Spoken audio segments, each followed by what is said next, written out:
서방님 아이만은 살려주십시오.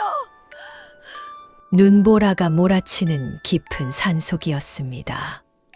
만삭의 여인이 눈 위에 무릎을 꿇고 매달렸지요. 그러나 남편은 차갑게 말했습니다. 아이도 너도 이 세상에 없던 일이 될 것이다.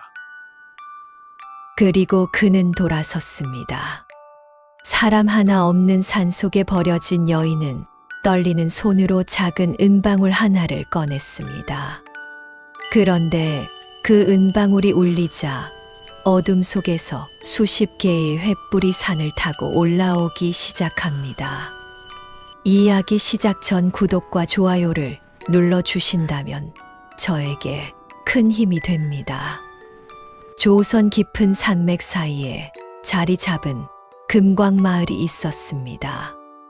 이 마을에는 최무겸 상단이라는 거대한 세력이 있었지요. 은과 금이 쏟아져 나오는 광산을 손에 넣은 덕분에 이 집안은 지역에서 가장 막강한 권력을 가진 가문이었습니다. 관아의 현감도 최무겸 앞에서는 고개를 숙였고 마을 사람들은 그 이름만 들어도 길을 비켰지요. 그 화려한 저택에서 오늘도 성대한 연회가 열리고 있었습니다. 붉은 비단 치마를 입은 여인들이 웃음을 터뜨리며 술잔을 기울였습니다. 상단의 우두머리들과 부유한 상인들이 한자리에 모여 권세를 자랑하듯 목소리를 높였지요. 악사들이 가야금을 뜯고 기생들이 부채를 펼치며 춤을 추었습니다. 촛불이 대청마루 위를 환하게 밝히고 있었지요. 그 가운데 홀로 구석진 자리에 앉아있는 젊은 며느리가 있었습니다. 바로 연주였습니다. 서연주는 몰락한 귀족 가문의 딸이었습니다. 한때 조정에까지 이름을 올렸던 명문가였지만 아버지가 세상을 떠난 뒤 집안은 빚더미에 올라앉았지요. 빚쟁이들이 들이닥치고 하인들은 하나둘 떠나갔습니다. 병든 아버지의 약값, 장례 비용, 쌓이고 쌓인 빚. 그 모든 것을 갚기 위해 연주는 사실상 팔리듯이 이 집안으로 시집을 왔습니다. 그 사실을 모르는 사람은 이 저택에 아무도 없었지요. 며느리, 술잔이 비었구나. 시어머니 정씨 부인의 목소리가 연회장에 울려 퍼졌습니다. 또랑또랑하면서도 날이 서 있는 목소리였지요. 모든 사람의 시선이 연주에게로 쏠렸습니다. 정씨 부인은 차가운 미소를 지으며 하인을 향해 손짓했습니다. 저 가난뱅이 집안에서 온 며느리에게 술이나 한 잔 더 따라 주거라. 그것도 못 마시면 이 집안 며느리 자격도 없지 않겠느냐? 웃음소리가 터져 나왔습니다. 연회장에 모인 상인들이 킬킬거렸고 기생들조차 부채 뒤에서 입을 가리며 낄낄댔지요. 연주의 얼굴이 하얗게 질렸습니다. 손에 쥔 술잔이 미세하게 떨렸습니다. 참아야 했습니다. 늘 그래왔듯이 고개를 숙이고 참아내야 했지요. 감사합니다, 어머님.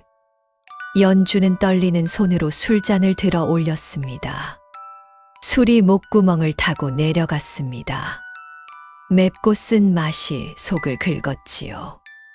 한 잔을 비우자 정씨 부인이 손가락을 까딱였습니다. 한 잔 더. 연주는 다시 술잔을 비웠습니다. 한 잔 더. 세 번째 잔이 비워졌습니다. 얼굴이 달아오르고 속이 뒤집어지는 것 같았지요. 연회장의 웃음소리가 귓속에서 웅웅거렸습니다. 그런데 바로 그 순간이었습니다. 갑자기 속에서 무언가 치밀어 오르는 느낌이 들었습니다. 연주는 입술을 꽉 깨물었지만 더 이상 참을 수가 없었지요. 손에 쥐고 있던 술잔이 바닥으로 떨어졌습니다. 따르릉 하는 소리와 함께 술이 사방으로 튀었습니다. 연주는 그대로 앞으로 고꾸라졌습니다. 아씨, 늙은 시녀 김씨가 황급히 달려왔습니다. 연 회장이 순식간에 술렁거렸지요. 정씨 부인이 눈살을 찌푸리며 다가왔고 곁에 있던 의원 하나가 연주의 손목을 짚었습니다. 잠시 후 의원이 고개를 들었습니다. 부인 축하드립니다. 아씨께서 아이를 가지셨습니다. 연 회장이 조용해졌습니다. 수십 명의 시선이 연주에게 꽂혔지요. 어떤 이는 놀란 얼굴이었고 어떤 이는 수군거렸습니다. 아이라니 저 가난뱅이 며느리한테 세상에. 상인들이 술잔을 내려놓고 서로 눈빛을 주고받았지요. 하지만 정작 시어머니인 정씨 부인의 반응은 뜻밖이었습니다. 그녀의 얼굴에 묘한 미소가 번진 것이지요. 그것은 기쁨이 아니었습니다. 마치 오래 기다려온 무언가가 드디어 시작되었다는 듯한 차갑고 계산적인 미소였지요. 금비녀 아래로 가늘게 뜬 눈이 연주의 배를 훑었습니다. 그래, 이제야 쓸모가 생겼구나. 정씨 부인은 낮게 중얼거렸습니다. 너무 작은 소리였기에 그 말을 들은 사람은 아무도 없었습니다. 아니, 한 명만 들었습니다. 바로 연주였지요. 정신을 잃기 직전 연주는 그 소름 끼치는 말을 똑똑히 들었습니다. 쓸모라니. 아이를 가진 것이 기쁨이 아니라 쓸모라니. 연주의 의식은 그 말을 붙들고 서서히 어둠 속으로 가라앉았습니다. 그날 밤 연주는 자신의 처소로 옮겨져 있었습니다. 눈을 떠보니 어두운 방 안이었지요. 창 밖으로 달빛이 스며들고 있었습니다.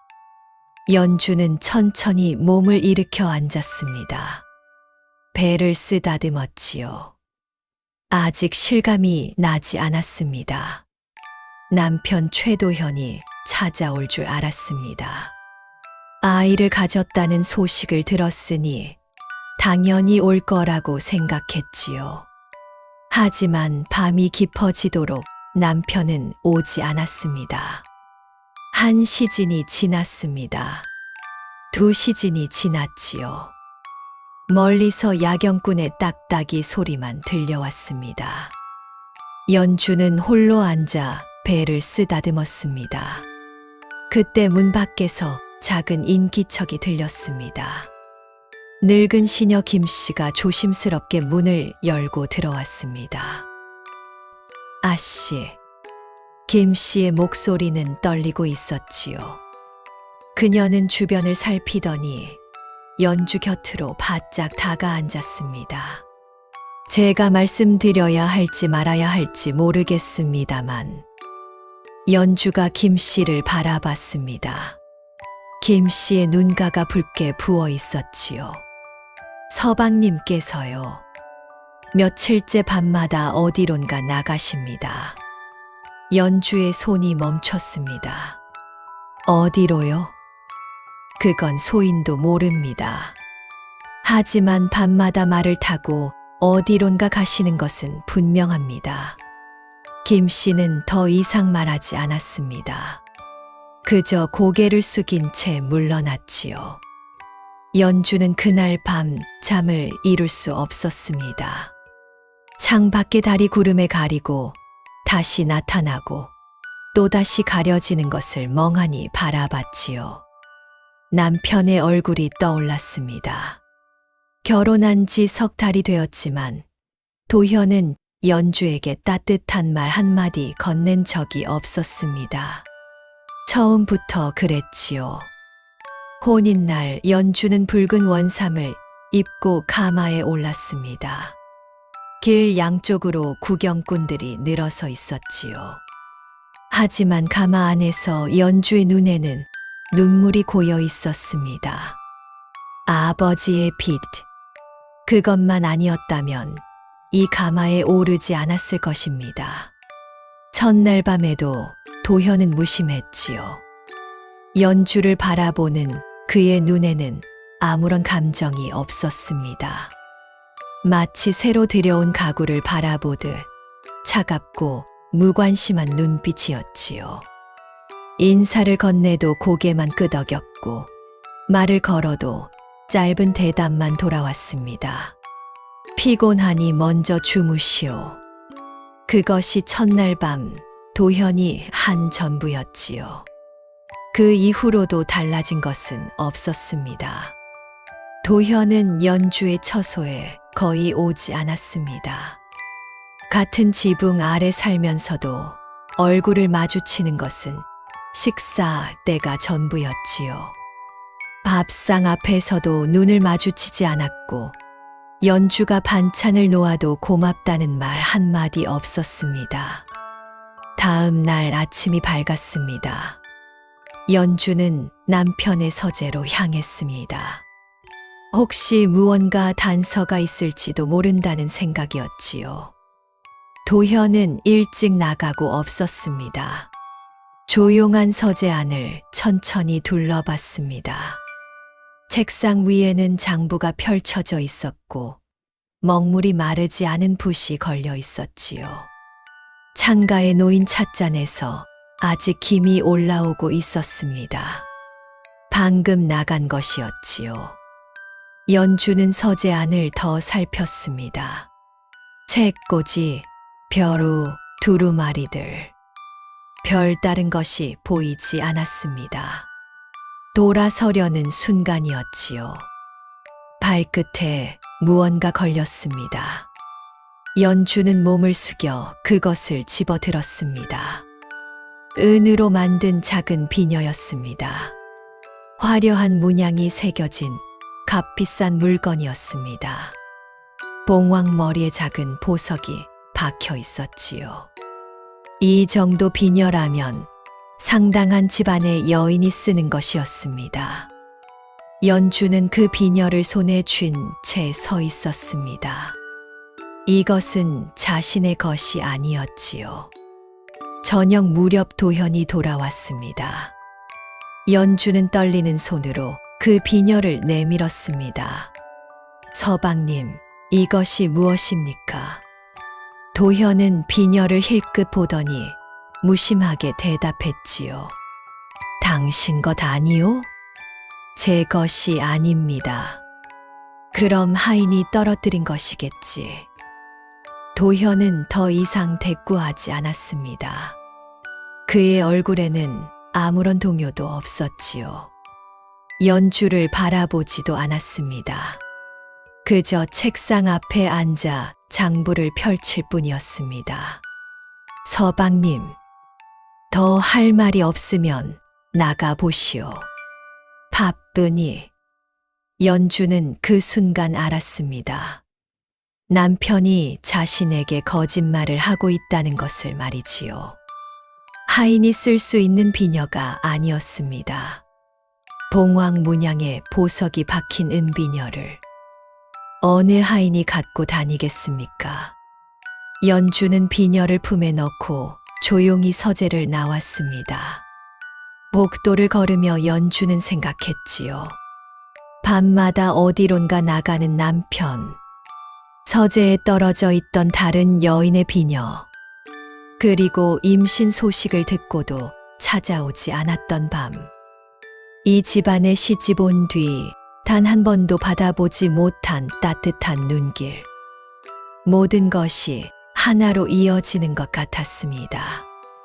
연주는 자신의 처소로 돌아와 문을 닫았습니다. 비녀를 꺼내 다시 한 번 들여다봤지요. 봉황 문양 아래에 작은 글자가 새겨져 있었습니다.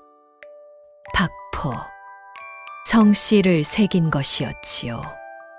연주는 그 글자를 손끝으로 더듬었습니다. 박씨라. 이 고을에서 박씨 성을 가진 부유한 집안이라면 영동 지역의 은광을 가진 그 박씨 집안밖에 없었습니다. 상단 사람들 사이에서 간간이 들었던 이름이었지요. 연주는 비녀를 옷장 깊숙이 넣었습니다. 그리고 침상에 앉아 배를 쓰다듬었지요. 하지만 연주는 아직 몰랐지요. 이 모든 것이 단순한 바람이 아니라는 것을, 자신의 목숨을 겨냥한 거대한 음모의 일부라는 것을, 그리고 그 음모의 전모는 나흘 뒤 어느 깊은 밤의 담장 너머로 새어나오는 목소리들 속에서 드러나게 됩니다.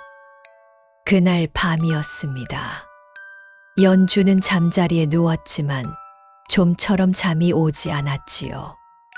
배를 쓰다듬으며 천장을 바라보고 있는데 멀리서 낮은 목소리들이 들려왔습니다. 남편의 처소 쪽이었습니다. 연주는 조심스럽게 이불을 걷어내고 일어났습니다.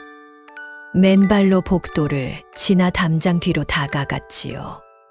차가운 돌바닥이 발바닥을 시리게 했지만 연주는 멈추지 않았습니다. 담장 너머에서 시어머니의 목소리가 들려왔습니다.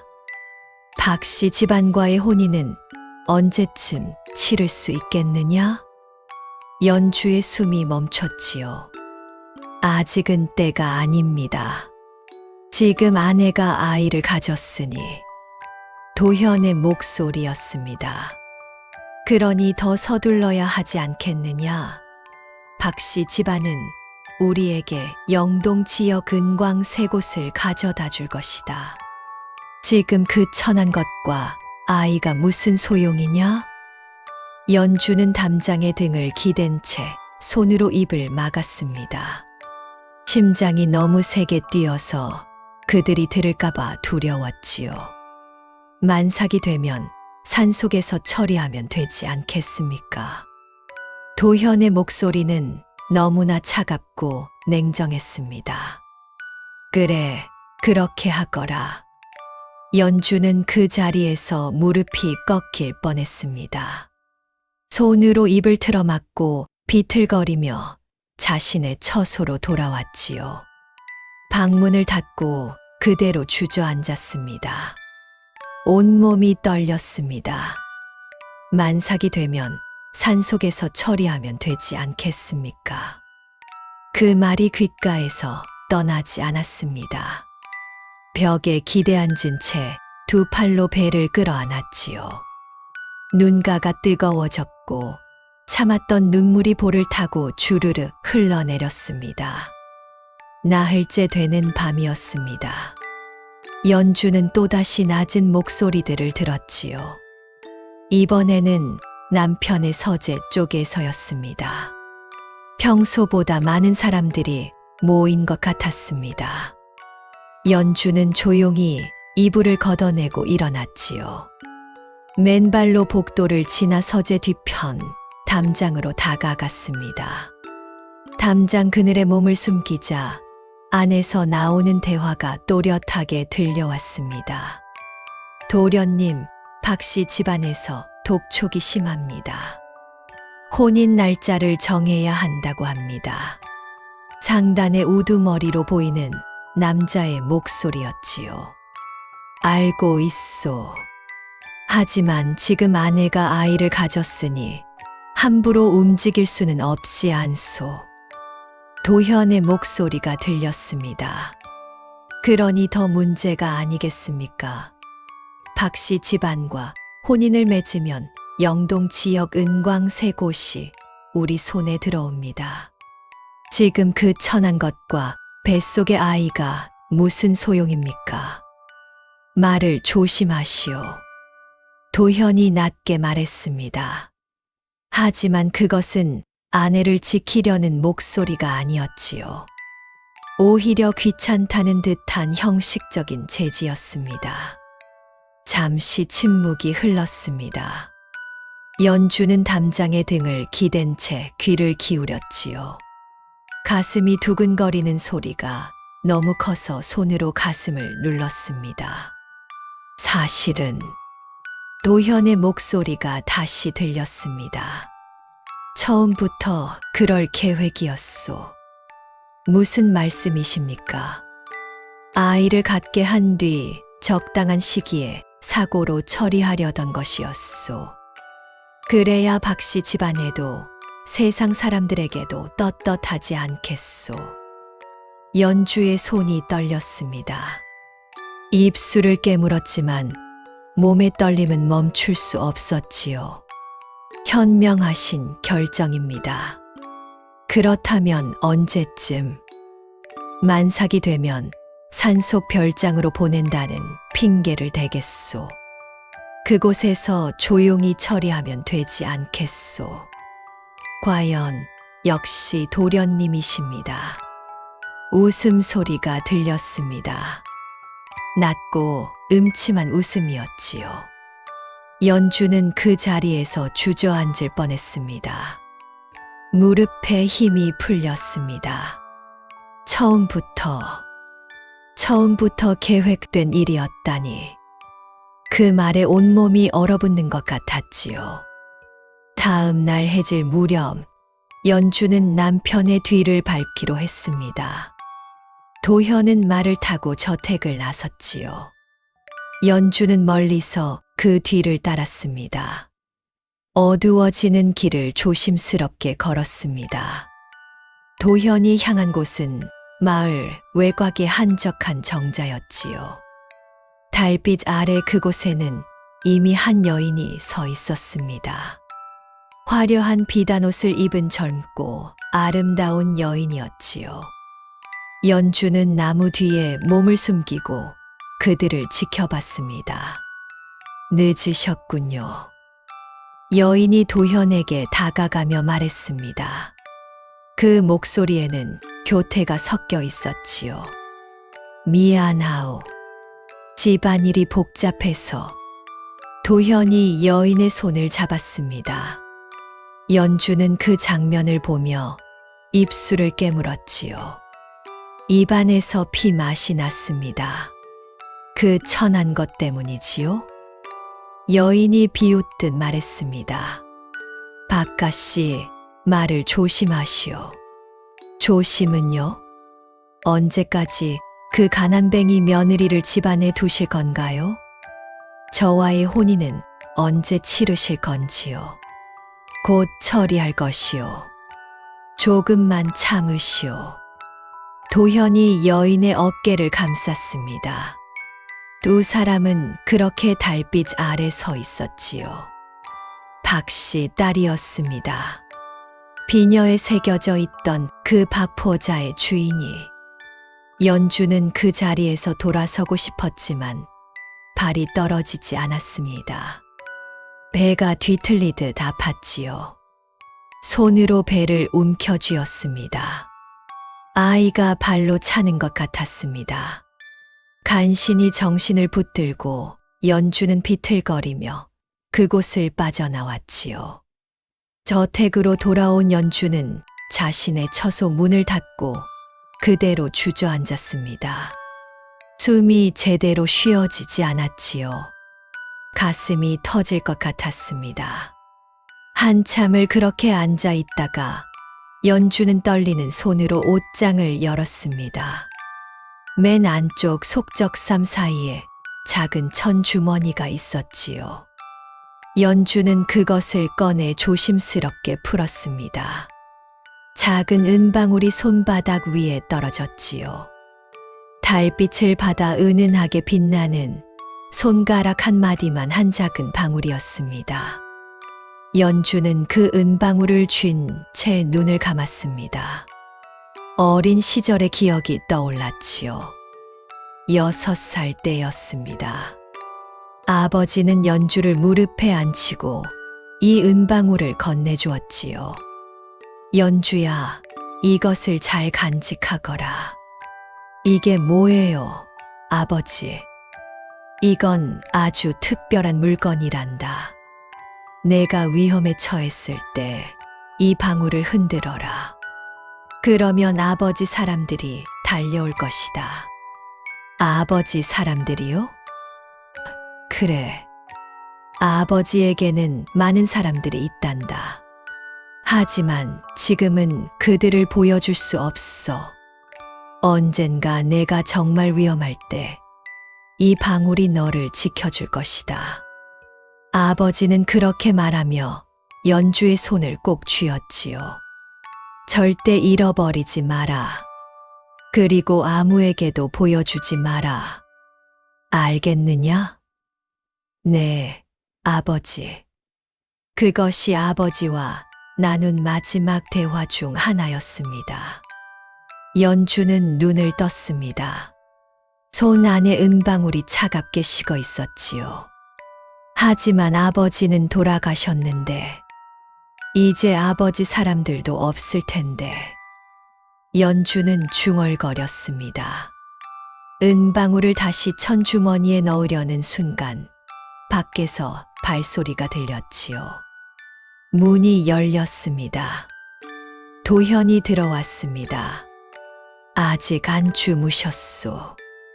연주는 재빨리 은방울을 옷 속에 숨기고 고개를 들었지요. 남편의 얼굴은 여전히 차갑고 무표정했습니다.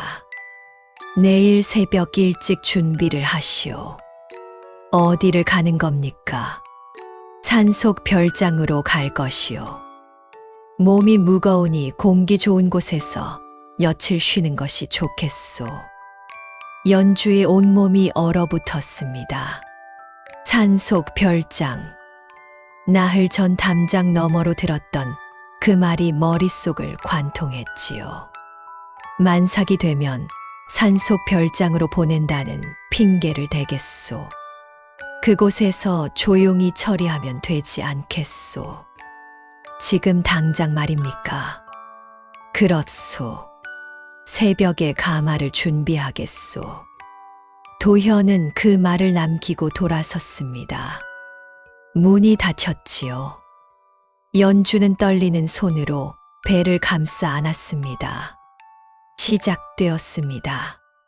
그들의 계획이 드디어 시작된 것이었지요. 그날 밤 연주는 한숨도 자지 못했습니다.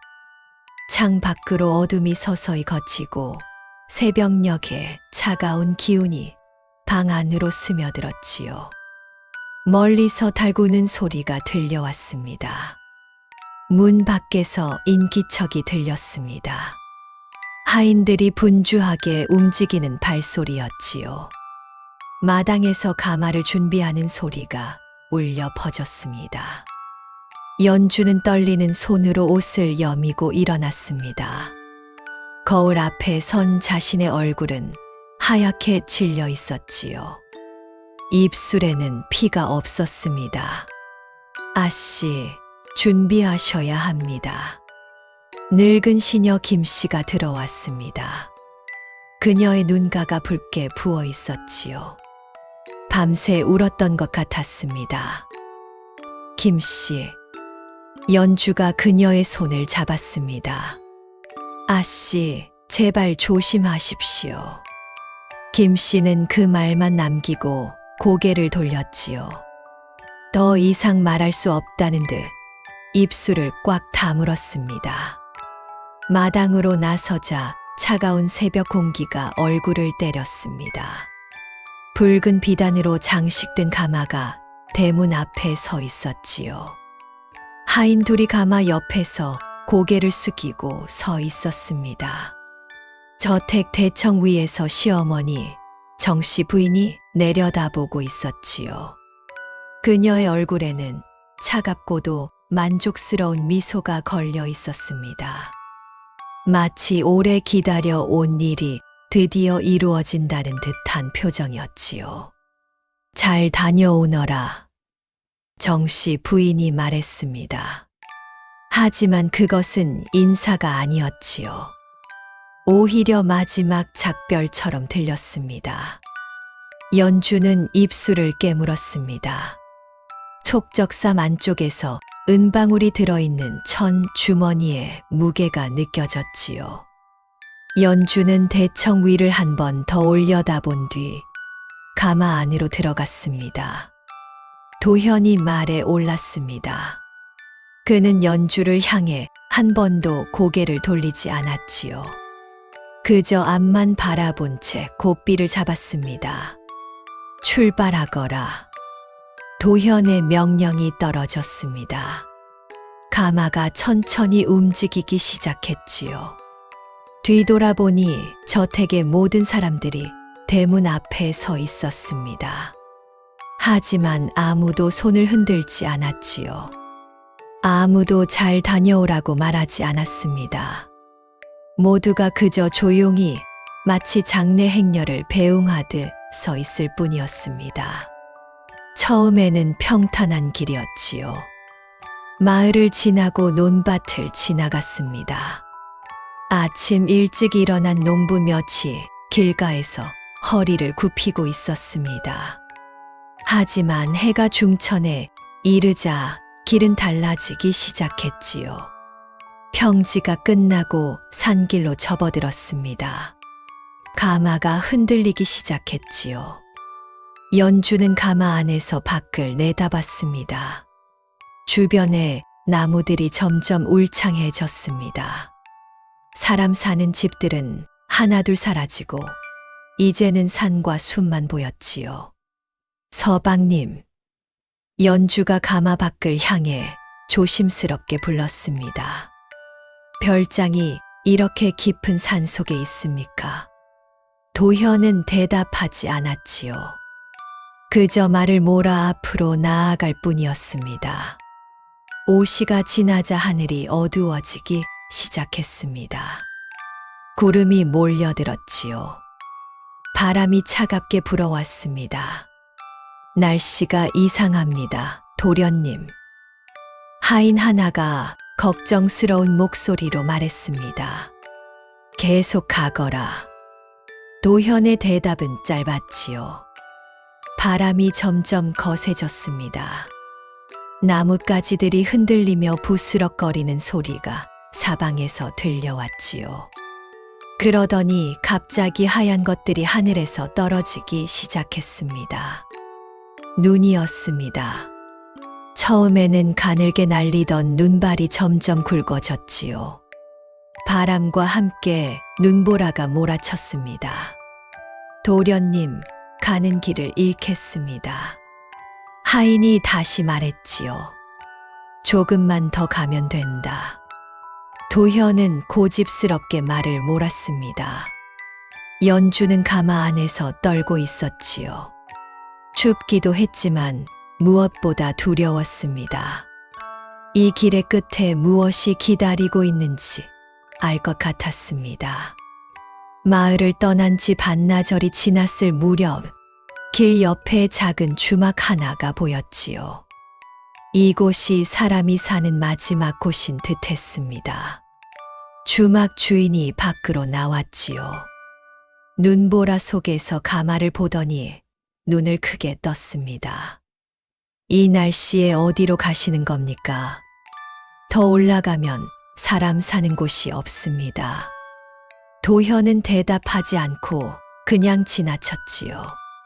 주막 주인은 고개를 저으며 안으로 들어갔습니다. 연주는 가마 안에서 떨리는 손으로 배를 쓰다듬었지요.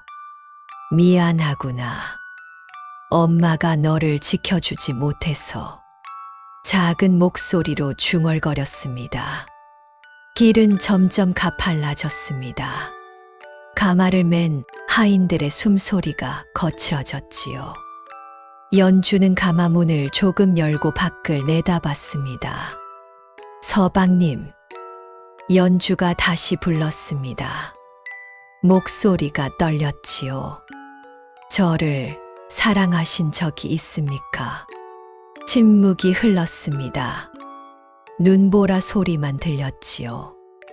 도현은 끝내 대답하지 않았습니다. 다만 말의 속도를 더 빠르게 할 뿐이었지요. 연주는 가마 안으로 다시 들어앉았습니다. 눈가가 뜨거워졌지만 눈물을 흘리지 않았지요. 이제는 울 힘조차 남아있지 않았습니다. 얼마나 더 갔을까요? 갑자기 가마가 멈췄습니다. 바깥이 너무 조용했지요. 바람 소리와 눈 내리는 소리만 들렸습니다. 내리시오. 도현의 목소리가 들렸습니다. 차갑고 감정 없는 목소리였지요. 연주는 가마 문을 열고 밖을 내다봤습니다. 눈앞에는 깎아지른 듯한 절벽이 보였지요. 그 아래로는 깊은 계곡이 있었습니다. 주변에는 아무것도 없었습니다. 별장도, 집도, 사람의 흔적도 보이지 않았지요. 오직 눈 덮인 바위와 나무뿐이었습니다. 여기가 어디입니까? 여기가 끝이요. 도현이 말해서 내렸습니다. 그리고 연주를 향해 천천히 걸어왔지요. 내리시오. 연주는 떨리는 손으로 가마 문틀을 붙들었습니다. 만삭의 몸으로 조심스럽게 가마 밖으로 나왔지요. 발이 눈 위에 닿자 차가운 기운이 발바닥을 타고 온몸으로 퍼져 올라왔습니다. 도현은 품속에서 작은 천 주머니를 꺼냈지요. 그리고 눈 위에 던졌습니다. 주머니가 땅에 떨어지며 딸랑거리는 소리가 났지요. 은자 몇 냥이 눈 속으로 흩어졌습니다. 이것으로 스스로 처리하시오. 연주의 얼굴이 하얗게 변했습니다. 처리라니 무슨 말씀이십니까? 이 아이는 서방님의 핏줄입니다. 이 아이는 내 아이가 아니라고 할 것이오. 도현의 목소리는 얼음처럼 차가웠지요. 서방님. 연주가 비틀거리며 도현에게 다가갔습니다. 발이 눈에 빠져 제대로 걷기 힘들었지요. 무릎이 눈 속으로 푹푹 빠졌습니다. 이런 말씀을. 연주가 도현의 옷자락을 붙들었지요. 눈물이 볼을 타고 흘러내렸습니다. 놓으시오. 도현이 연주의 손을 뿌리쳤습니다. 그 바람에 연주는 뒤로 비틀거렸지요. 만삭의 몸으로 균형을 잃은 연주는 그대로 눈 위에 쓰러졌습니다. 배를 부딪힌 연주가 신음을 흘렸지요. 손으로 배를 감싸며 몸을 움츠렸습니다. 도현은 쓰러진 아내를 내려다봤습니다. 그의 눈빛에는 아무런 동요도 없었지요. 마치 길가에 버려진 짐승을 보듯 차갑고 무관심한 눈빛이었습니다. 아이만은 살려주십시오. 저는 어찌 되어도 좋으니 제발 이 아이만은. 연주가 눈 위에서 기어가며 다시 도현의 발밑에 매달렸지요. 도현이 발을 들어 연주의 손을 밀어냈습니다. 출발하거라. 도현이 하인들을 향해 차갑게 명령했지요. 하인들은 고개를 숙인 채 서 있었습니다. 그들의 얼굴도 창백했지요. 하지만 아무도 입을 열지 못했습니다. 도현은 말 위에 올랐습니다. 그리고 한 번도 뒤를 돌아보지 않은 채 고삐를 잡았지요. 아이도 당신도 이 세상에 없던 일이 될 것이오. 그 말을 끝으로 도현은 말을 몰았습니다. 하인들도 서둘러 가마를 메고 그 뒤를 따랐지요. 안 됩니다. 서방님, 돌아오십시오. 연주의 외침이 눈보라 속으로 흩어졌습니다. 하지만 말발굽 소리는 점점 멀어져 갔지요. 가마가 흔들리는 소리도 점점 작아졌습니다. 연주는 그 뒷모습을 바라보며 눈 위에 무릎을 꿇고 앉아 있었지요. 눈발이 머리 위에 어깨 위에 쌓여갔습니다. 얼마나 시간이 지났을까요? 말발굽 소리는 완전히 사라졌습니다. 이제 주변에는 바람 소리와 눈 내리는 소리만 남았지요. 멀리서 짐승 울음소리가 들려왔습니다. 늑대인지 산짐승인지 알 수 없는 소리였지요. 하늘은 점점 어두워졌습니다. 곧 밤이 올 것 같았지요. 연주는 떨리는 몸을 일으켰습니다. 조금 떨어진 곳에 큰 바위가 보였지요. 바위 밑에 사람 하나가 들어갈 만한 작은 틈이 있었습니다. 연주는 비틀거리며 그곳으로 걸어갔지요. 눈이 무릎까지 빠져 한 걸음 옮기는 것도 힘겨웠습니다. 간신히 바위 앞에 도착했습니다. 바위 밑 공간으로 몸을 밀어 넣었지요. 바람이 조금 막혔습니다. 하지만 여전히 춥고 온몸이 떨렸지요. 밤이 깊어졌습니다. 그때 배에서 날카롭고 찌르는 듯한 통증이 느껴졌지요.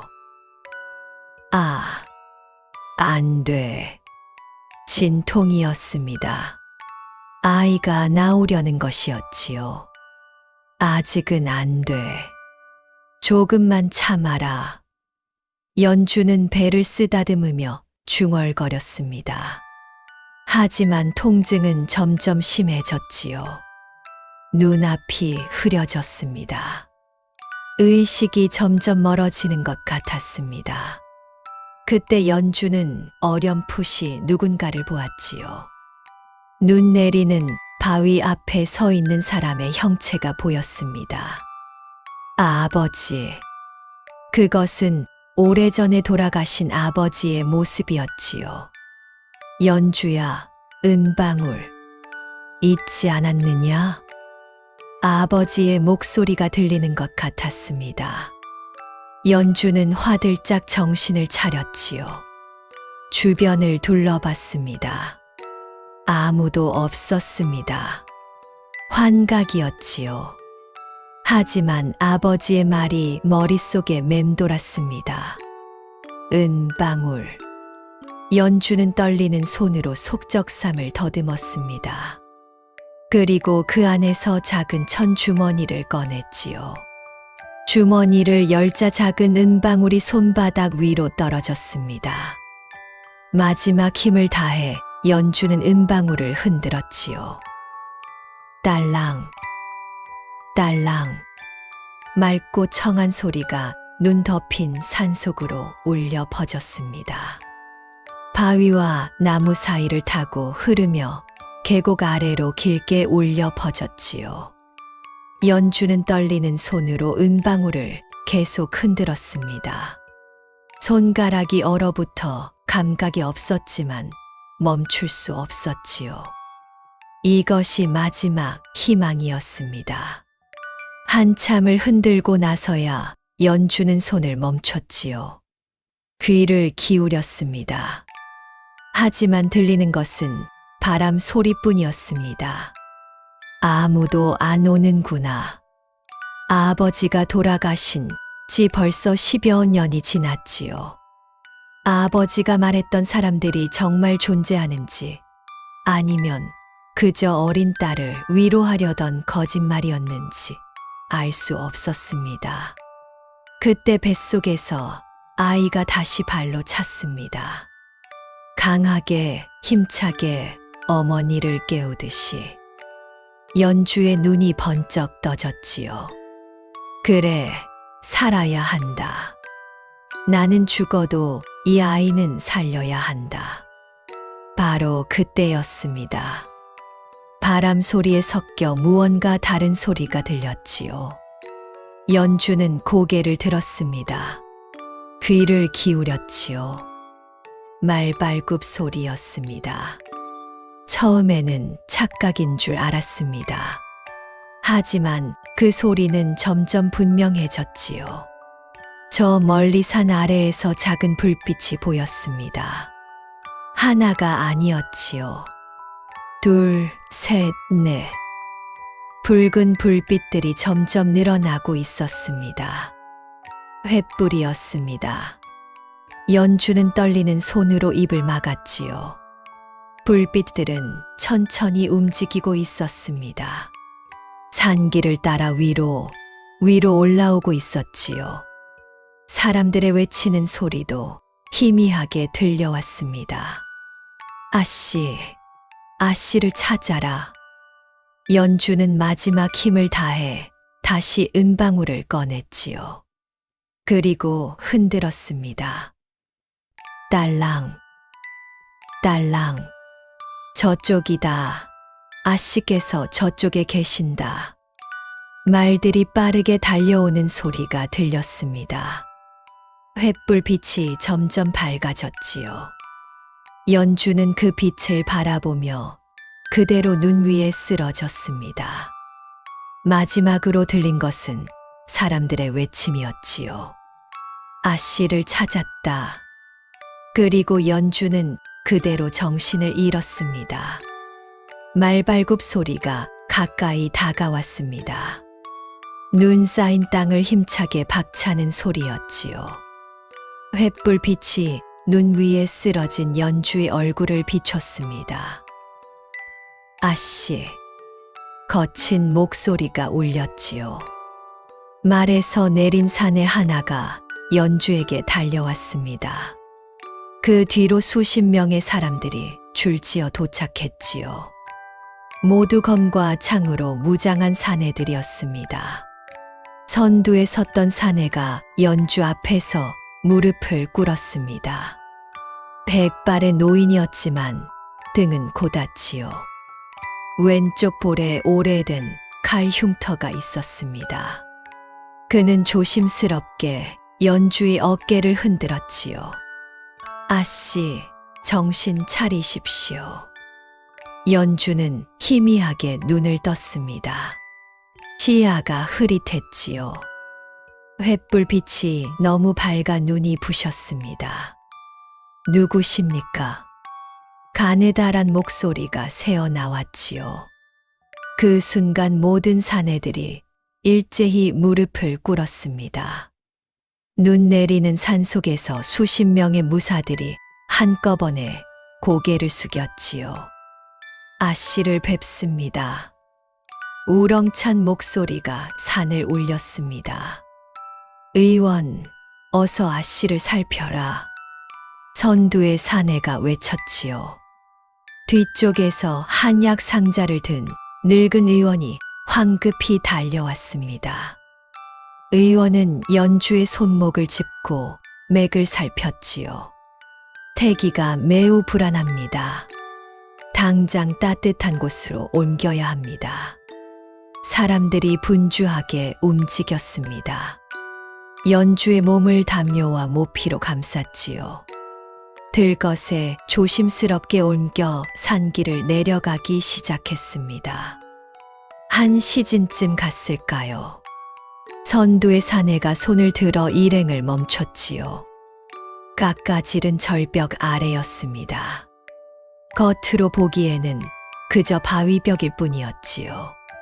하지만 사내가 앞장서서 바위 옆으로 돌아가자 사람 하나가 겨우 지나갈 수 있는 좁은 틈이 있었습니다. 일행은 그 틈으로 들어갔지요. 좁은 통로를 지나자 넓은 공간이 나타났습니다. 석굴이었지요. 안쪽은 놀라울 정도로 넓었습니다. 천장이 높고 여러 개의 방으로 나뉘어 있었지요. 이미 불을 피워놓았는지 안은 따뜻했습니다. 연주를 가장 안쪽 방으로 옮기자 의원이 즉시 약탕을 다리기 시작했지요. 곧 김이 모락모락 나는 죽도 들어왔습니다. 연주는 의원의 도움을 받아 조금씩 죽을 떠먹었지요. 따뜻한 음식이 목구멍을 타고 내려가자 온몸에 힘이 조금씩 돌아오는 것 같았습니다. 밤이 깊어지고 연주가 조금 안정을 찾았을 무렵이었지요. 선두에 섰던 사내가 조심스럽게 방 안으로 들어왔습니다. 아씨, 괜찮으십니까? 덕분에 목숨을 건졌습니다. 연주가 몸을 일으키려 하자 사내가 황급히 말렸지요. 편히 누워 계십시오. 몸조리가 우선입니다. 사내는 연주의 침상 옆에 무릎을 꿇고 앉았습니다. 그리고 품속에서 낡은 천 보따리를 꺼냈지요. 소인은 김무진이라 하옵니다. 서대인의 예하였습니다. 서대인이라니 그게 누구십니까? 아씨의 아버님이십니다. 연주의 눈이 커졌지요. 아버지의 사람이라고요? 그렇습니다, 아씨. 저희는 모두 서대인을 섬기던 자들입니다. 김무진의 목소리가 떨렸지요. 20년을 기다려왔습니다. 연주는 이해할 수 없다는 표정으로 김무진을 바라봤습니다. 아버지는 가난한 선비셨습니다. 병든 몸으로 빚쟁이들에게 쫓기다 돌아가셨지요. 그런 아버지에게 무슨 사람들이 있다는 겁니까? 김무진이 깊게 숨을 들이쉬었지요. 그리고 천천히 입을 열었습니다. 서대인께서는 조선 팔도의 광산과 약초 무역을 장악하신 분이셨습니다. 광산이라니요. 금광, 은광, 철광. 산소 깊은 곳의 모든 광맥을 찾아내고 다스리셨습니다. 약초도 마찬가지였지요. 깊은 산 속에서 나는 귀한 약재들을 거래하셨습니다. 김무진은 잠시 말을 멈췄습니다. 그리고 천천히 이어갔지요. 서대인의 상단은 조정의 관리들도 함부로 건드리지 못할 정도로 막강했습니다. 전국 8개 거점에 3천여 명의 사람들이 있었지요. 연주는 숨을 죽이고 들었습니다. 하지만 20년 전 정적들의 모함이 시작됐습니다. 김무진의 목소리가 낮아졌지요. 영모를 꾀했다는 거짓 고변이었습니다. 증거도 조작되어 있었지요. 서대인께서는 단 하루 만에 역적으로 몰리셨습니다. 그 고변을 한 자가 누굽니까? 연주가 물었지요. 김무진의 주먹이 떨렸습니다. 최무겸이었습니다. 연주의 온몸이 얼어붙었지요. 최무겸은 원래 서대인의 수하였습니다. 가난한 광부의 아들이었지만 똑똑하고 야심이 있었지요. 서대인께서 직접 뽑아 키우시고 은광 관리를 맡기셨습니다. 하지만 그의 야심은 서대인께서 생각하신 것보다 훨씬 컸습니다. 그 자가 아버지를 배신한 겁니까? 그렇습니다. 조정의 권신들과 손을 잡고 서대인을 역적으로 몰았지요. 서대인께서 몰락하신 뒤 최무겸은 광산 5곳을 모두 차지했습니다. 방 안이 조용해졌지요. 연주는 떨리는 손으로 배를 감싸 안았습니다. 그러니까 제 시아버지가. 그렇습니다, 아씨.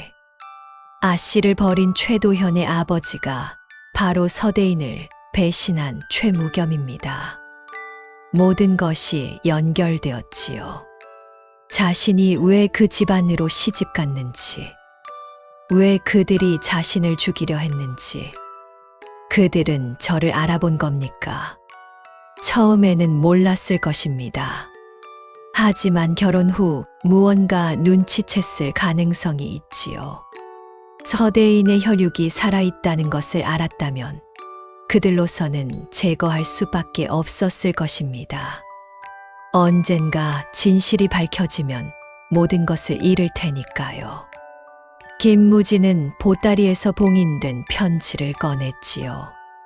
겉봉에는 연주에게라고 적혀 있었습니다. 아버지의 필체였습니다. 연주는 떨리는 손으로 편지를 받았지요. 봉인을 뜯자 누렇게 바랜 종이가 나왔습니다. 내 딸 연주에게. 이 편지를 읽고 있다면 내가 무사하다는 뜻이겠구나. 아버지는 너무 기쁘다. 첫 줄을 읽는 순간 연주의 눈가가 뜨거워졌지요. 아버지는 내게 큰 짐을 남기고 간다. 용서해다오. 하지만 내가 이 편지를 읽을 만큼 자랐다면 진실을 알아야 한다고 생각한다. 편지에는 아버지가 어떻게 상단을 일으켰는지, 어떻게 배신당했는지, 그리고 왜 스스로 목숨을 끊었는지가 적혀 있었지요. 하지만 연주야, 복수를 서두르지 마라. 내 목숨이 먼저다. 살아남아라. 그리고 때가 되면 내가 원한다면 빼앗긴 것을 되찾아라. 마지막 줄이었습니다. 아버지는 항상 너를 사랑했단다. 미안하고 고맙다. 연주는 편지를 가슴에 안았지요. 눈가가 뜨겁게 달아올랐고 참았던 눈물이 볼을 타고 주르륵 흘러내렸습니다. 김무진이 조심스럽게 말을 이었지요. 석굴 안쪽에 서대인께서 남기신 서재가 있습니다. 광산 증서, 거래 장부, 그리고 최무겸의 배신을 입증하는 증거들이 보관되어 있지요. 그 문서들이 있으면 최무겸의 모든 것이 거짓임을 증명할 수 있습니다. 연주는 눈물을 닦고 천천히 고개를 끄덕였지요. 잘 보관하십시오. 때가 되면 이것들이 필요할 것입니다. 보름이 지났습니다. 연주의 배는 점점 더 불러왔지요. 의원은 곧 아이가 나올 것이라 했습니다. 어느 추운 겨울밤이었습니다. 연주는 갑자기 심한 진통을 느꼈지요. 배가 딱딱하게 굳어지며 숨을 쉴 수 없을 정도로 아팠습니다. 아씨. 밖에서 기다리던 김무진이 황급히 의원을 불렀지요. 산파가 달려왔습니다. 연주를 눕히고 따뜻한 물을 준비했지요. 진통은 밤새 계속됐습니다. 연주는 이불을 움켜쥐며 신음을 삼켰지요. 아씨, 힘을 주십시오. 산파가 외쳤습니다. 연주는 온 힘을 다해 힘을 주었지요. 온몸이 땀으로 젖었습니다. 조금만 더 힘내십시오. 그리고 마침내 아기의 울음소리가 들렸지요. 으앙, 으앙. 아들입니다. 건강한 아들입니다. 산파가 기쁜 목소리로 외쳤지요. 연주는 축 늘어진 몸으로 누워 숨을 헐떡였습니다. 잠시 후 산파가 깨끗이 씻긴 아기를 연주의 품에 안겨주었지요. 작고 붉은 얼굴이었습니다. 눈을 꼭 감은 채 작은 입을 벌리고 울고 있었지요. 아가야. 연주의 목소리가 떨렸습니다. 잘 태어나줘서 고맙구나. 아기는 어머니의 품에서 점점 울음을 멈췄지요.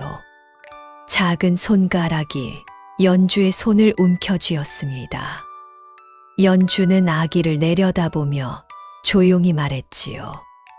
너는 서씨 집안의 적자다.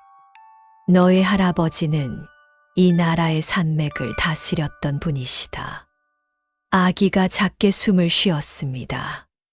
이 어미가 반드시 내가 가져야 할 것을 되찾아주마. 며칠 후 연주는 김무진을 불렀습니다. 최무겸 상단의 광산 중 가장 중요한 곳이 어디입니까?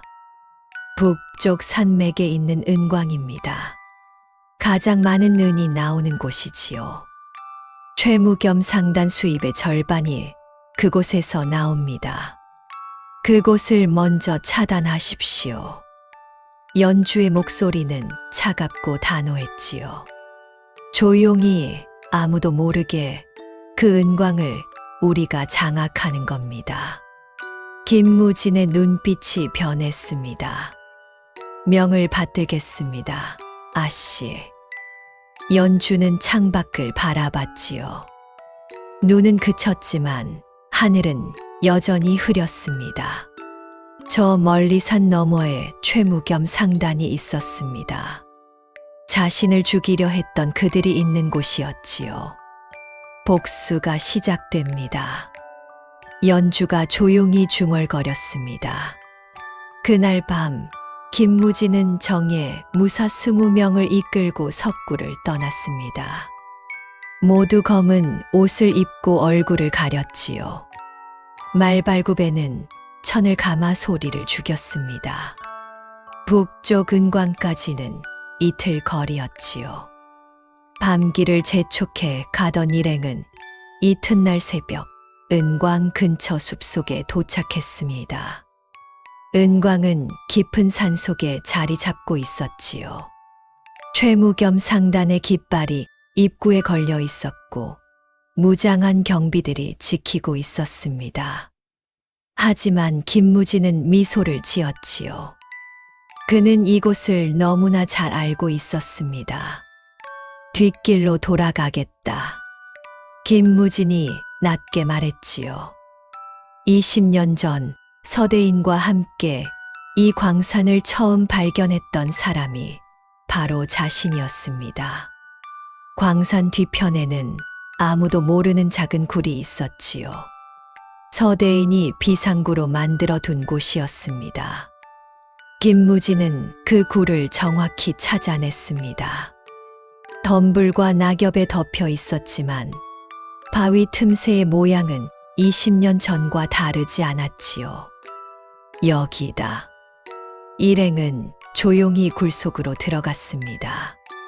좁고 어두운 통로를 한참 기어가자 광산 안쪽으로 이어졌지요. 한밤중 광산을 지키던 최무겸 상단의 사람들은 갑자기 사방에서 나타난 무사들에게 둘러싸였습니다. 누구냐? 경비대장이 칼을 빼려는 순간 김무진의 칼이 그의 목에 닿았지요. 조용히 하시오. 목숨이 아까우면. 김무진의 목소리는 차갑고 낮았습니다. 우리는 이 광산의 원래 주인이다. 내 놈들이 섬기는 최무겸은 이 광산을 빼앗은 도둑에 불과하지. 경비대장의 얼굴이 하얗게 질렸지요. 항복하면 목숨은 살려주겠다. 하지만 한마디라도 밖에 발설하면 그때는 용서가 없다. 단 한 명의 희생자도 없이 은광은 그렇게 장악되었습니다. 김무진은 광산 안의 광부들을 모아 놓고 말했지요. 지금부터 이 광산에서 캐낸 은은 전부 우리가 가져간다.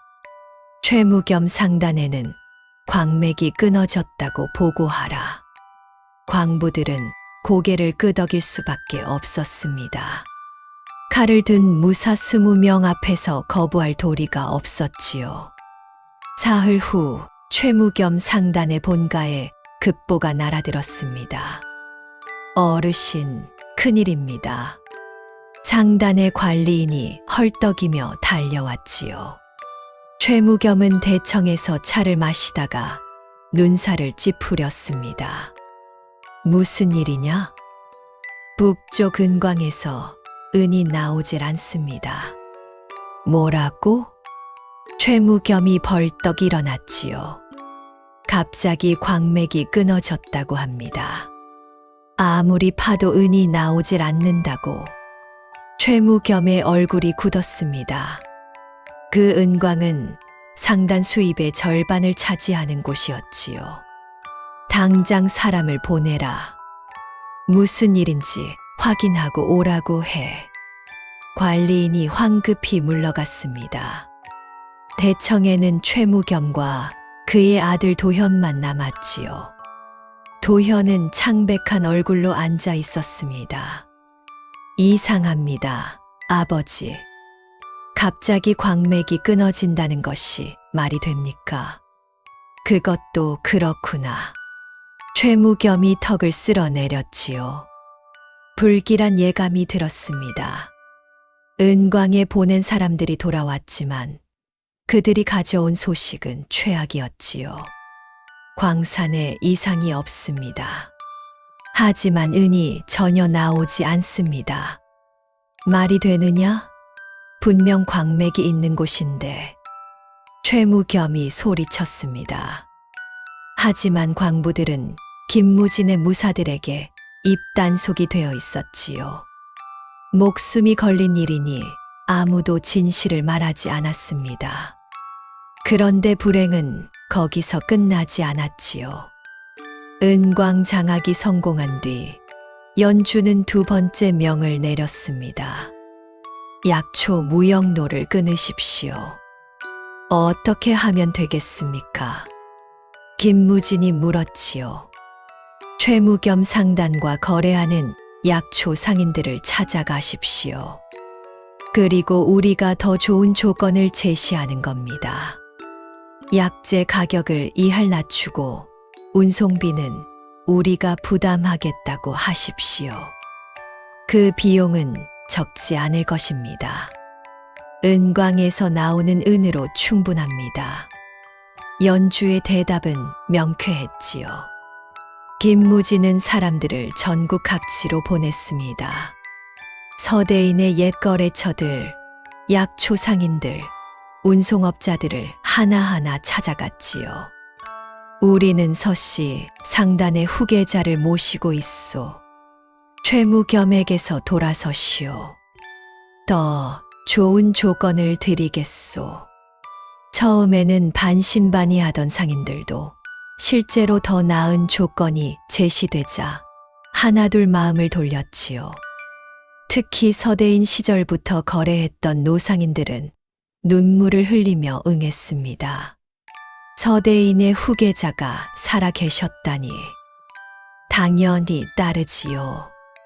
보름 만에 최무겸 상단의 약초 거래처 대부분이 계약을 파기했습니다. 급보가 또 날아왔지요. 어르신, 남쪽 약초 무역로가 끊어졌습니다. 뭐라고? 거래하던 상인들이 모두 계약을 파기했습니다. 다른 곳에서 더 좋은 조건을 제시했다고. 최무겸은 그 자리에서 비틀거렸지요.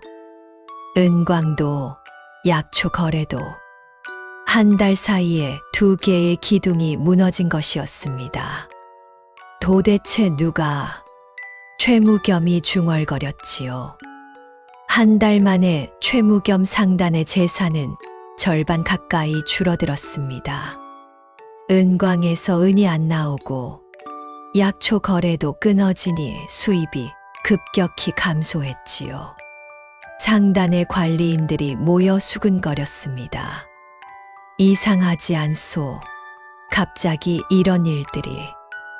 누군가 의도적으로 우리를 공격하는 것 같소. 소문은 금방 퍼졌지요. 최무겸 상단이 기울고 있다는 소문이었습니다. 그 소문은 박씨 집안에도 전해졌지요. 어느 날 저녁 박씨 집안에서 사자가 왔습니다.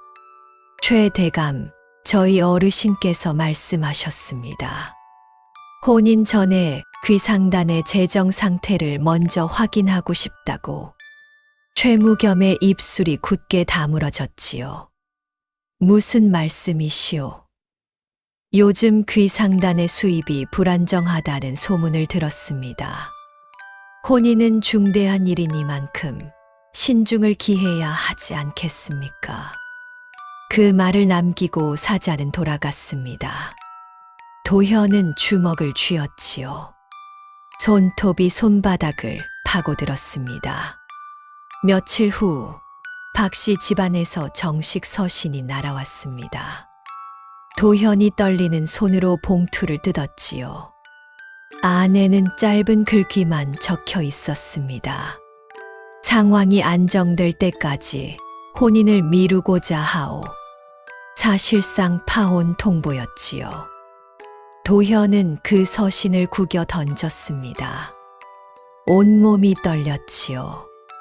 아버지, 이러다가는 모든 것을 잃습니다. 알고 있다.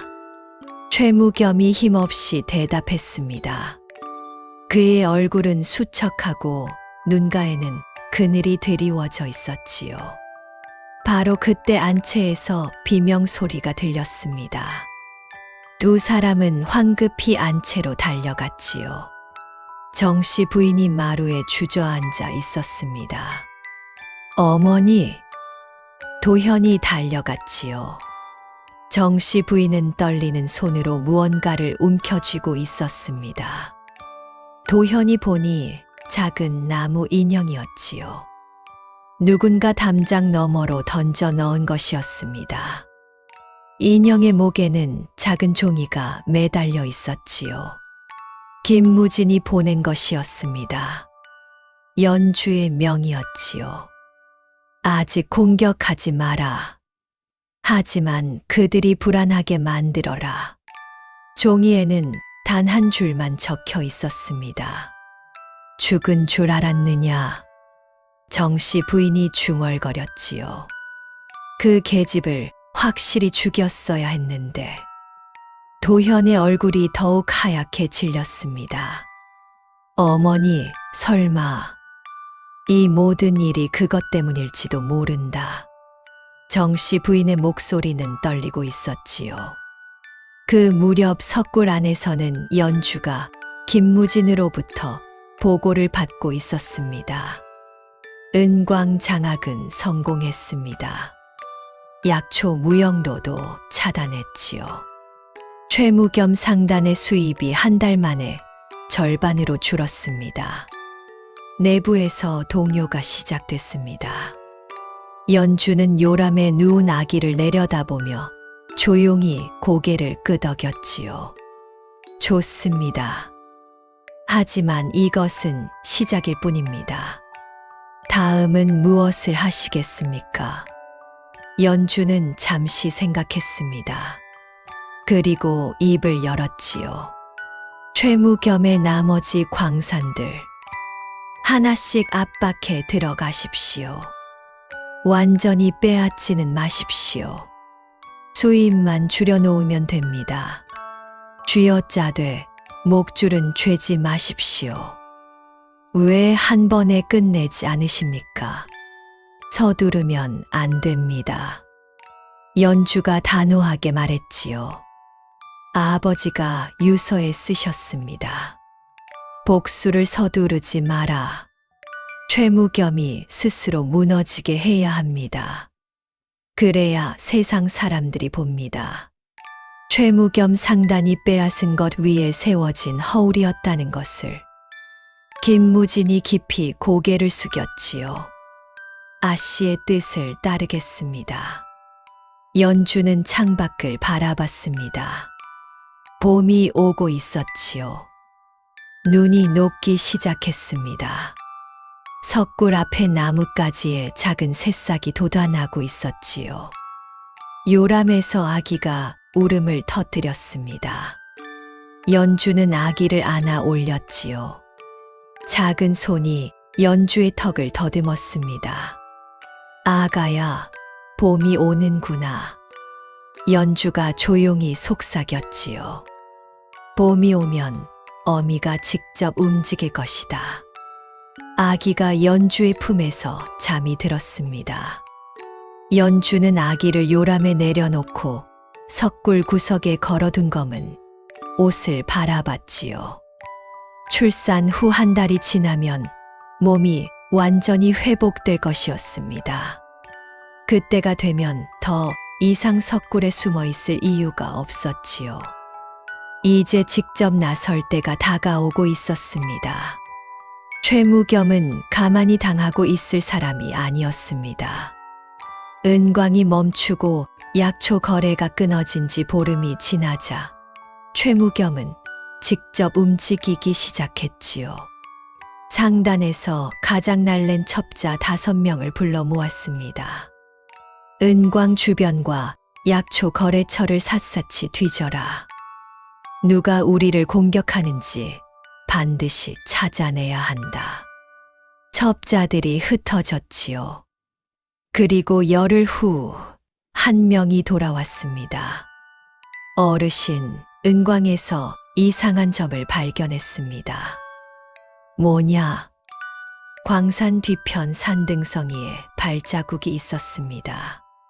그것도 한두 명이 아닙니다. 최소 20명 이상이 드나든 흔적이지요. 최무겸의 눈이 가늘어졌습니다. 그리고 광산 안광부들의 행동이 수상합니다. 저희가 접근하면 눈을 피하고 밤이면 광산 뒤쪽 어딘가로 무언가를 옮기는 것 같았습니다. 최무겸은 주먹으로 탁자를 내려쳤지요. 광맥이 끊어진 게 아니었어. 누군가 안에서 은을 빼돌리고 있었던 거야. 그뿐이 아닙니다, 어르신. 또 다른 첩자가 보고했지요. 약초 거래처를 돌아봤는데 상인들이 하나같이 같은 말을 합니다. 서씨 상단에서 더 좋은 조건을 제시했다고. 서씨 상단이라고? 최무겸의 얼굴이 순간 돌처럼 굳었지요. 그 이름은 20년 전에 자신이 직접 지워버린 이름이었습니다. 세상에서 완전히 사라졌어야 할 이름이었지요. 서씨라니, 그게 무슨 소리냐? 서씨 상단은 20년 전에 끝났다. 최무겸의 목소리가 떨리고 있었습니다. 확인했습니다, 어르신. 분명 서씨 상단이라 칭하고 있었습니다. 그리고 첩자가 잠시 말을 멈췄지요. 최무겸을 올려다보는 눈빛이 조심스러웠습니다.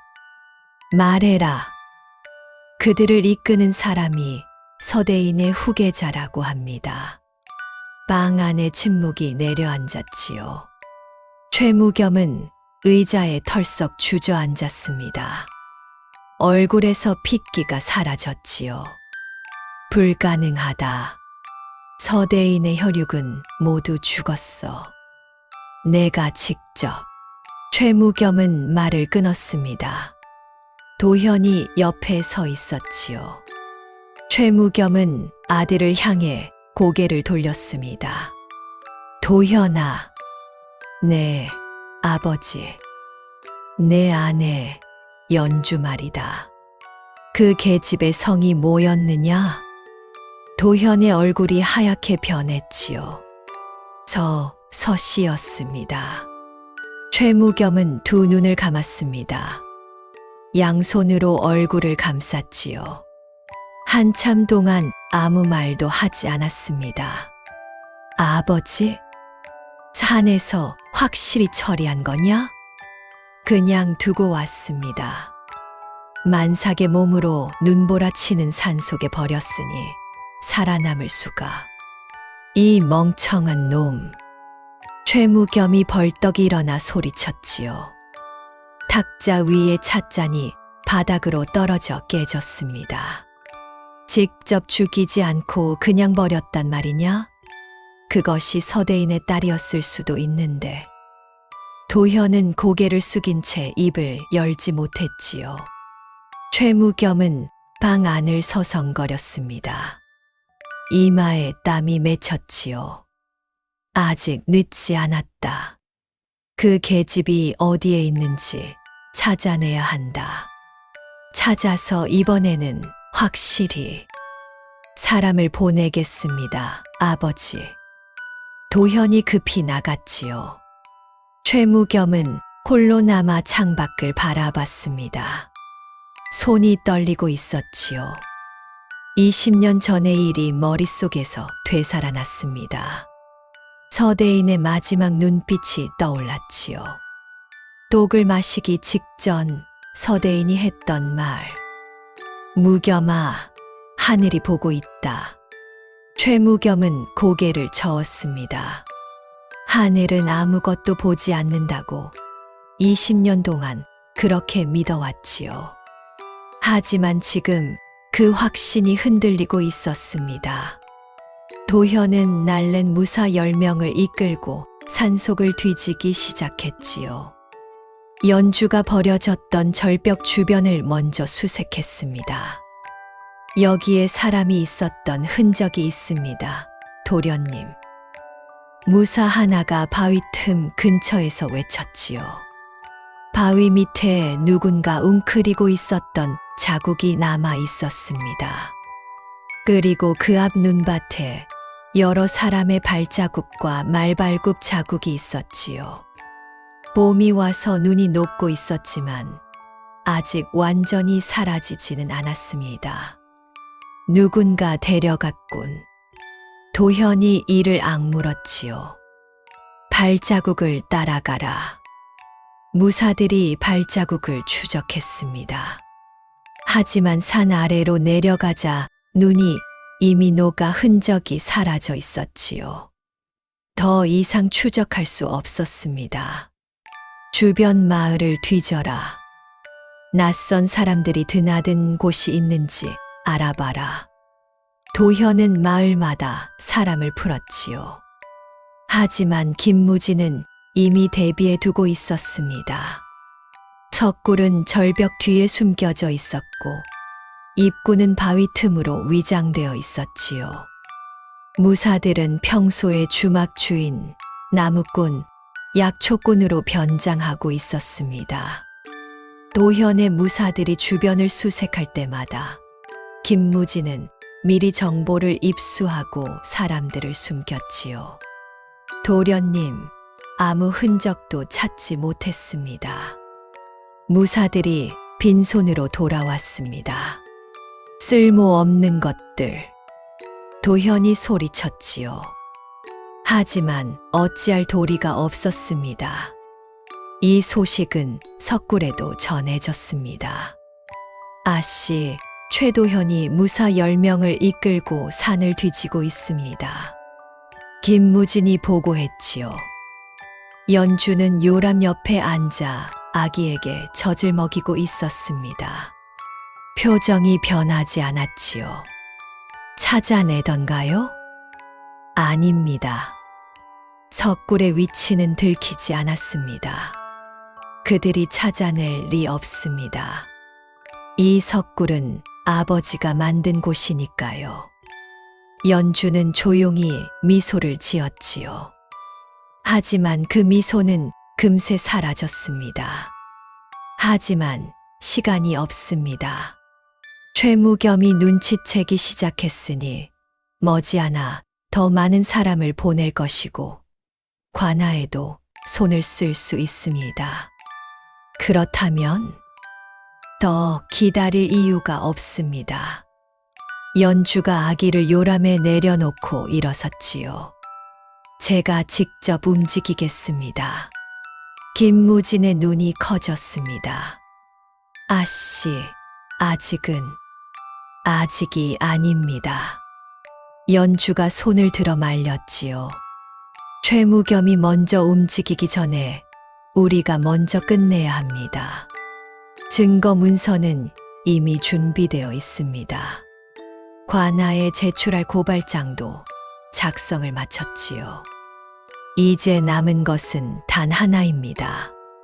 무엇입니까? 제가 직접 최무겸 앞에 서는 것입니다. 김무진이 무릎을 꿇었지요. 아씨, 위험합니다. 최무겸 상단에는 아직 수십 명의 무사가 있습니다. 김무진, 연주가 단호하게 말했습니다. 우리에게는 3,000명이 있습니다. 그리고 진실이 있지요. 두려울 것이 없습니다. 김무진은 고개를 깊이 숙였지요. 아씨의 명이라면 목숨을 걸고 따르겠습니다. 그날 밤 연주는 석굴 안쪽에 무기고로 갔습니다. 검과 창이 가지런히 정리되어 있었지요. 화살통도 수십 개가 쌓여 있었습니다. 연주는 벽에 걸린 검 하나를 내렸지요. 칼집에서 칼을 반쯤 빼자 날이 촛불을 받아 번쩍였습니다. 연주는 옷을 갈아입었습니다. 석 달 전 도착했을 때 입고 있던 옥색 무명 저고리는 접어서 구석에 놓았지요. 대신 검은 옷을 입고 허리에 칼을 찼습니다. 거울에 비친 자신의 모습은 석 달 전과 완전히 달랐지요. 더 이상 연약한 며느리가 아니었습니다. 복수를 완수하러 가는 상단의 주인이었지요. 연주는 잠든 아기 곁으로 돌아왔습니다. 작고 붉은 볼을 가만히 쓰다듬었지요. 아가야, 어미가 다녀오마. 돌아올 때는 내가 마땅히 가져야 할 것을 품에 안고 올 것이다. 아기가 잠결에 작게 입을 벌렸지요. 연주는 아기의 이마에 입술을 대었습니다. 다음 날 이른 아침 석굴 앞에 60여 명의 무사들이 도열해 있었습니다. 모두 검과 창으로 무장하고 있었지요. 말들이 콧김을 내뿜으며 발굽으로 땅을 찼습니다. 연주가 석굴 입구에 나타났지요. 검은 옷을 입고 허리에 칼을 찬 연주를 본 무사들이 일제히 무릎을 꿇었습니다. 아씨를 모십니다. 연주는 말에 올랐습니다. 김무진이 옆에 나란히 섰지요. 관아에 보낸 사람은 어젯밤 출발했습니다. 증거 문서와 고발장을 가지고 갔지요. 아씨께서 상단에 도착하실 무렵이면 관군도 출발할 것입니다. 좋습니다. 연주는 저 멀리 산 아래를 내려다봤지요.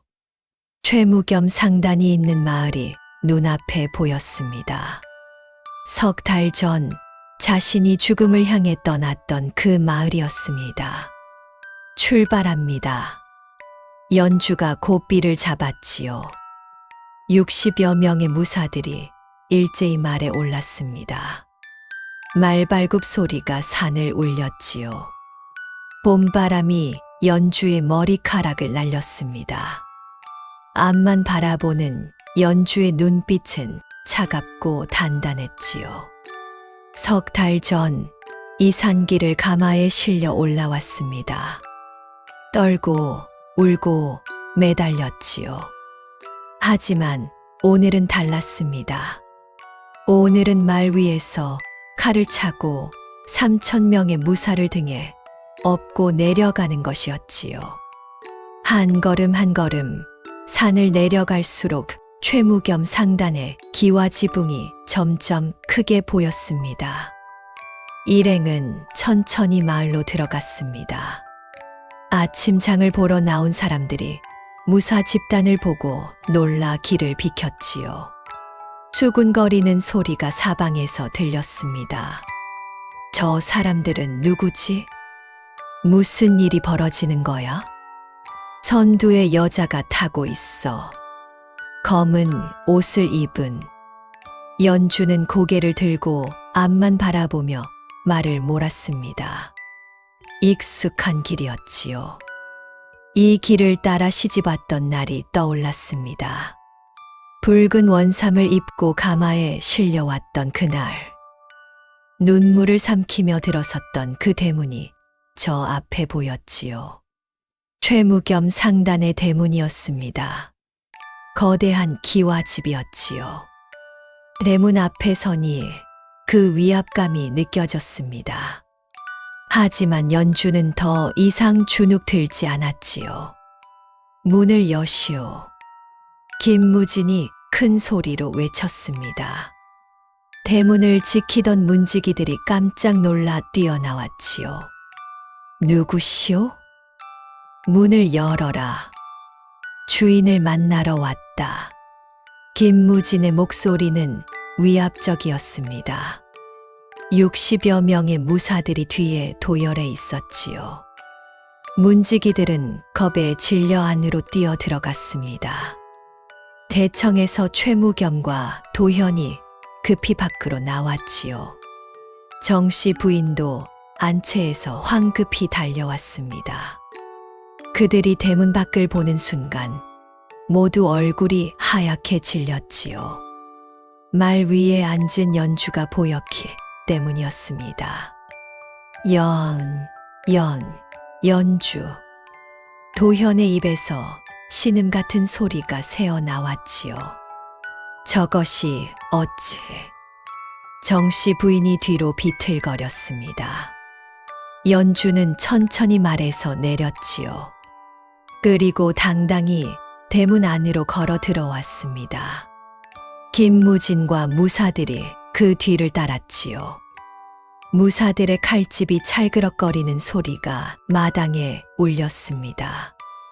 오랜만입니다, 서방님. 연주가 도현을 향해 말했지요. 목소리는 차갑고 평온했습니다. 도현은 입술을 떨었지만 아무 말도 하지 못했지요. 석 달 전 눈보라 속에 버리고 온 아내가 검은 옷을 입고 칼을 차고 서 있었습니다. 그것도 수십 명의 무사를 거느리고 말이지요. 어찌 살아서? 최무겸이 떨리는 목소리로 물었습니다. 살아있으면 안 되었습니까? 연주가 최무겸을 똑바로 바라봤지요. 산속에 버리면 조용히 죽을 줄 아셨습니까? 마당에 모여든 하인들이 숨을 죽였습니다. 긴장감이 감돌았지요. 당신은 도대체. 도현이 한 걸음 다가섰습니다. 바로 그때 마당 한쪽에서 화려한 옷을 입은 여인 하나가 나타났지요. 박씨 집안의 딸이었습니다. 혼인보류 서신을 보냈지만 최무겸이 급히 불러 상황을 해명하겠다며 초청한 것이었지요. 하필 오늘 아침에 도착한 것이었습니다. 그녀는 도현을 만나러 안채로 들어가다가 이 광경을 목격한 것이었지요. 도련님, 이게 무슨 일입니까? 저 여자가 누구입니까? 박씨 딸이 물었습니다. 도현의 얼굴이 새하얗게 변했지요. 연주가 그녀를 바라봤습니다. 제가 누구냐고요? 연주의 목소리는 또렷했지요. 저는 이 집안 장남의 아내입니다. 그리고 이 집안 적손을 낳은 사람이지요. 박씨 딸의 얼굴이 굳어졌습니다. 뭐라고요? 서방님, 박가씨께 말씀 안 하셨습니까? 당신에게 이미 아내가 있다고. 그리고 아들까지 있다고. 연주가 품에서 작은 천 주머니를 꺼냈지요. 그리고 안에서 은비녀 하나를 꺼내 들었습니다. 봉황 문양의 박포자가 새겨진 바로 그 비녀였지요. 이 비녀, 서방님 서재에서 주었습니다. 박가씨의 것이지요? 박씨 딸의 눈이 커졌습니다. 자신의 비녀였지요. 도현에게 선물로 준 것이었습니다. 도련님, 이게 사실입니까? 박씨 딸이 도현을 돌아봤지요. 그것은. 도현이 말을 더듬었습니다. 이 사람은 제 아내가 맞습니다. 연주가 차분하게 말했지요. 서방님은 저를 임신시킨 뒤 만삭이 되자 눈보라 치는 산속에 버렸습니다. 박가씨와의 혼인을 위해서였지요. 아마 제가 죽으면 깔끔하게 정리될 거라 생각하셨겠지요. 마당이 술렁거렸습니다. 하인들이 수군거렸지요. 박씨 딸의 얼굴이 분노로 붉어졌습니다. 만삭의 아내를 산에 버렸다고요? 박씨 딸의 목소리가 높아졌지요. 도련님, 저한테 아내가 있다는 것도 숨기고 그 아내를 죽이려고까지 하셨단 말입니까?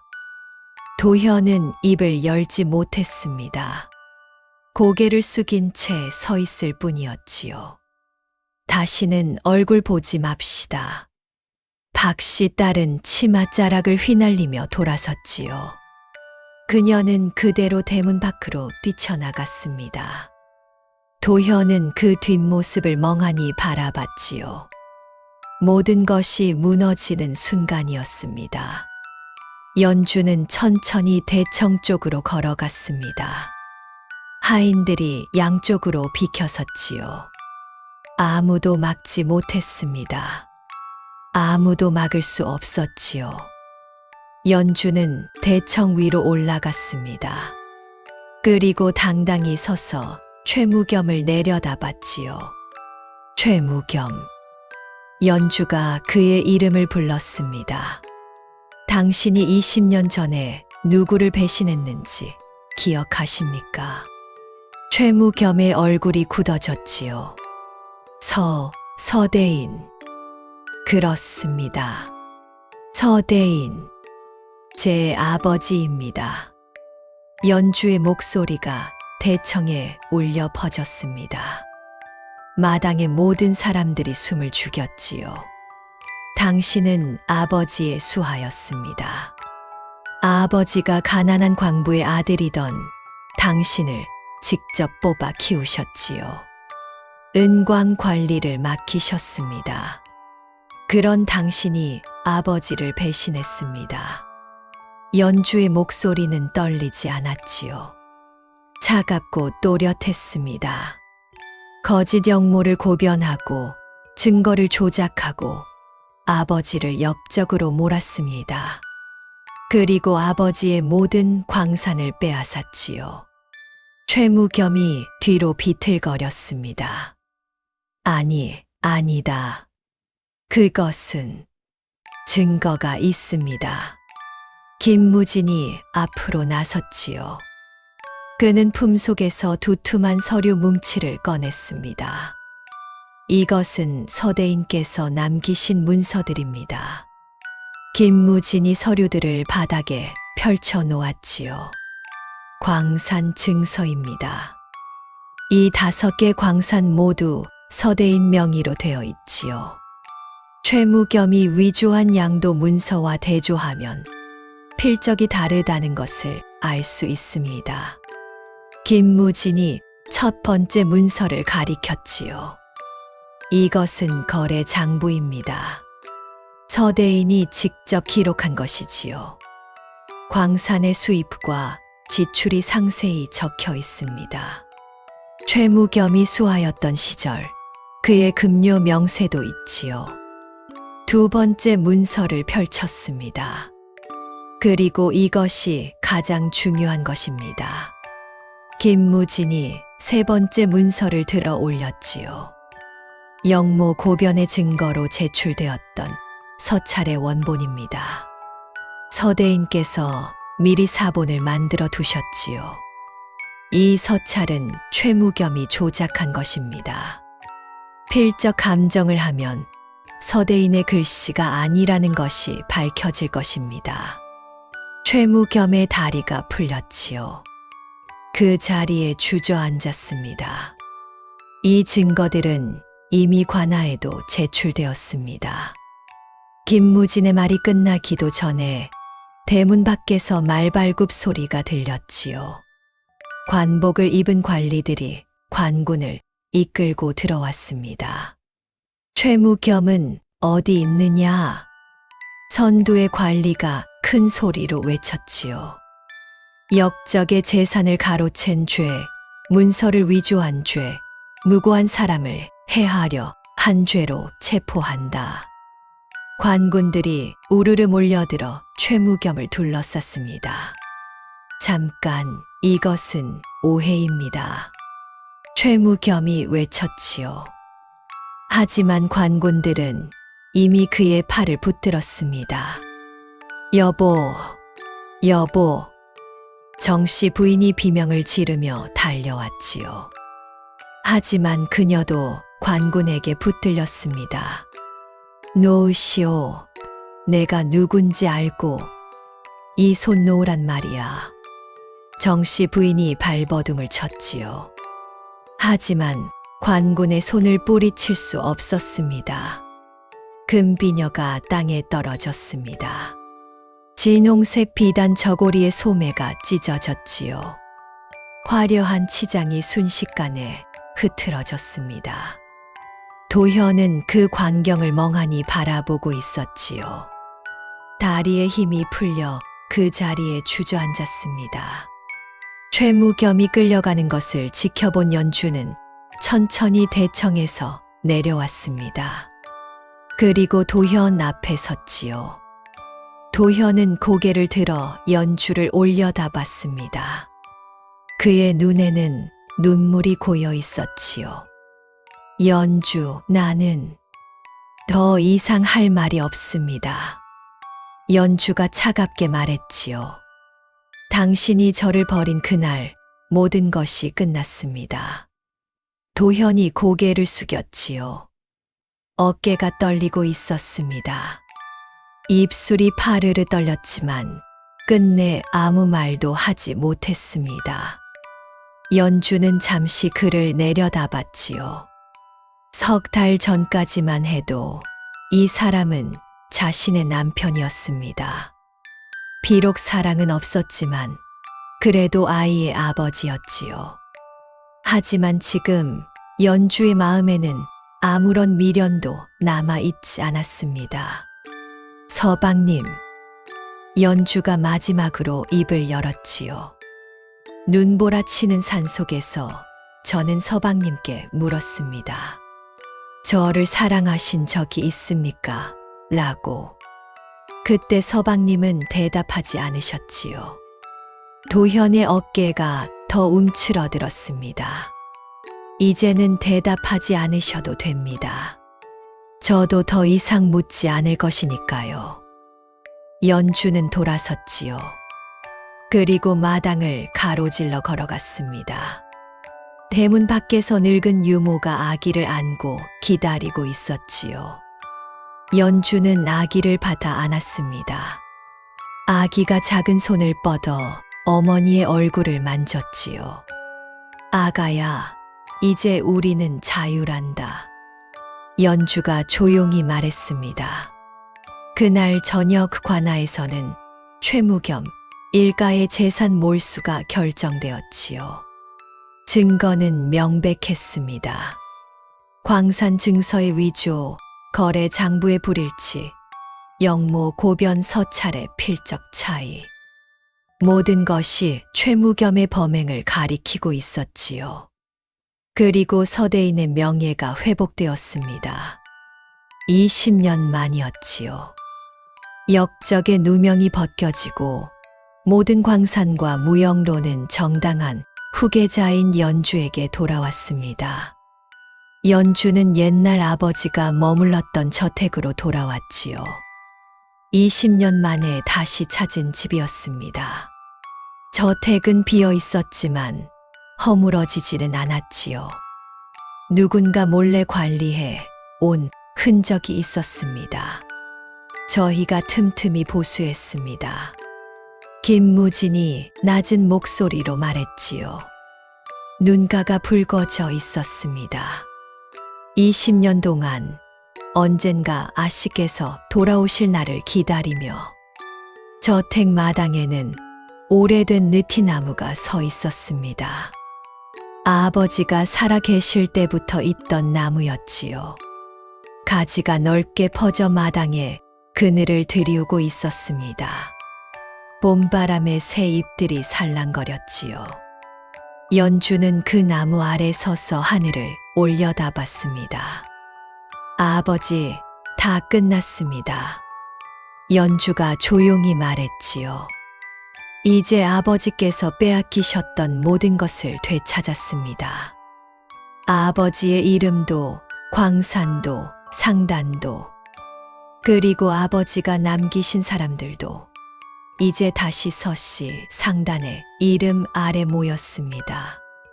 바람이 불어 나무십들이 흔들렸지요. 연주는 품속에서 작은 천 주머니를 꺼냈습니다. 은방울이 들어있는 주머니였지요. 주머니를 열자 은방울이 손바닥 위로 떨어졌습니다. 석양빛을 받아 은은하게 빛나고 있었지요. 6살 때 아버지가 이 은방울을 건네주었습니다. 위험에 처하면 흔들라고 했지요. 아버지의 사람들이 달려올 거라고 했습니다. 어린 마음에는 반신반의했었지요. 하지만 아버지의 말은 사실이었습니다. 눈보라치는 산속에서 죽어가던 밤, 이 작은 은방울이 울리자 정말로 사람들이 왔지요. 20년을 기다린 사람들이. 연주는 그 은방울을 흔들었습니다. 딸랑, 딸랑, 맑고 청한 소리가 저택 안을 가득 채웠지요. 김무진과 무사들이 그 소리를 듣고 마당으로 모여들었습니다. 모두 무릎을 꿇고 고개를 숙였지요. 서씨 상단에 새로운 주인을 모십니다.